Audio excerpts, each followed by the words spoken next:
Pourquoi l'expérience client est-elle la base d'un bon clientéling? Dans un premier temps, c'est savoir incarner sa marque. Incarner sa marque, c'est quoi? C'est être fier d'appartenir à une maison, avoir ce sentiment d'appartenance, c'est connaître l'histoire, connaître son ADN, connaître les personnalités qui ont marqué la maison, par exemple. Une bonne expérience client, c'est quoi? C'est vouloir faire plaisir à ses clients. Je suis vraiment dans une notion de luxe. Encore une fois, comme je le dis systématiquement dans la vie, on n'a pas besoin de luxe. Le luxe, c'est la notion de plaisir, de se faire plaisir, de vouloir faire plaisir. Mais en plus, c'est prendre du plaisir avec ses clients. Il faut que ce soit sincère, il faut que ce soit authentique. Et à partir du moment où vous faites plaisir à vos clients et que vous prenez du plaisir, c'est comme ça que vous allez créer du lien avec ces clients et rendre cette expérience mémorable. Et comment faire justement pour créer cette expérience? Alors tout simplement, ce que je vais vous dire, je n'ai rien inventé. S'intéresser à son client, découvrir son client, écouter son client. Là, je suis dans des techniques de vente, dans un cérémoniel de vente. Je suis là pour poser des questions à mon client, pour m'intéresser à lui, pour faire un petit peu de small talk. J'ai envie de vous dire, c'est des étapes de base d'un bon cérémonial de vente. Seulement, il faut savoir bien les appliquer.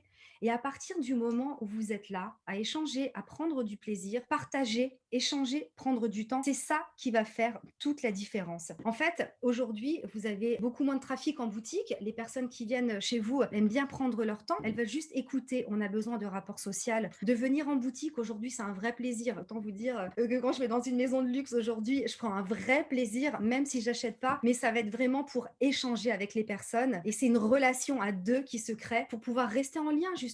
Et je vais vous expliquer un petit peu comment faire pour rester en lien avec ses clients. C'est quoi un client fidèle? On part toujours un client fidèle, la fidélité des clients, l'engagement des clients. Ben, un client fidèle, c'est un client qui aime votre marque. C'est aussi un client qui en aime plein d'autres. Pourquoi est-ce qu'il va en aimer plein d'autres? Un client fidèle, c'est un client qui est infidèle. Mais on le sait, c'est officiel. Il peut aimer Balenciaga, il peut aimer Gucci, il peut aimer Prada, il peut aimer Louis Vuitton. Ça, c'est pas un sujet. Il a le droit d'aimer. Il est polygame dans l'univers des marques de luxe. Ça n'a aucun problème pour lui. Ça n'a aucun problème pour vous, les maisons de luxe. Mais moi, j'ai envie de vous dire, dans une relation, on est deux. On est deux dans une relation. Pourquoi est-ce qu'on parle toujours de clients fidèles? Pourquoi on n'aurait pas un conseiller de vente fidèle? Ce serait quoi la définition d'un conseiller de vente fidèle? Bah, c'est un conseiller qui aime ses clients. Et c'est là où ça va faire la différence. Tout à l'heure, on parlait de personnalisation. Si on parle de fidélité, on est deux. Dans un couple, en amitié, dans le travail, cette fidélité, elle ne va pas que dans un sens. Oui, j'ai un client fidèle qui peut aimer plusieurs maisons, mais vous, conseiller de vente, vous avez plusieurs clients. À votre manière, vous allez les aimer, vous allez les apprécier et chaque relation va être différente, chaque relation va être unique, chaque relation va être personnalisée. Donc, quelques tips peut-être pour valoriser cette expérience client. Les clients viennent d'abord pour la marque, puis ils viennent pour vous. Vous êtes les maillons forts de la chaîne. Les marques investissent.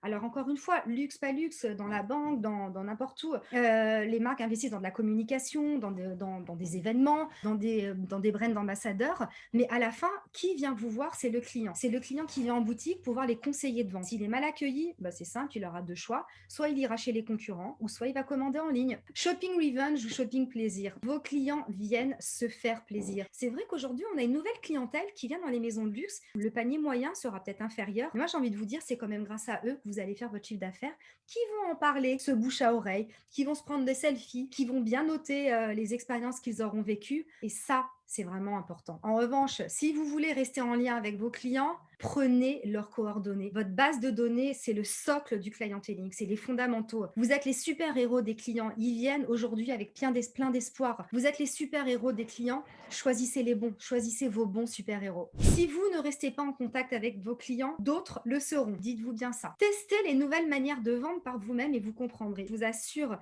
le fait d'avoir un rendez-vous avec Chanel, avec Dior, avec les Galeries Lafayette, peut-être qu'on n'ose pas au début, mais finalement, on va voir que on apprécie, c'est nouveau. On n'a pas le choix. On a tous changé, les boutiques ferment à 18 h, on est à la maison, on ne peut pas sortir. Plus vous personnalisez vos actions, plus vos clients se sentiront valorisés. Je ne sais pas comment vous le dire parce que c'est tellement évident ce que je vous dis, mais non, je sais que les dire boutiques, les managers, les directeurs boutiques vous disent de relancer vos clients. J'ai envie de vous dire, osez la visioconférence, osez les virtual calls, osez les appels, osez.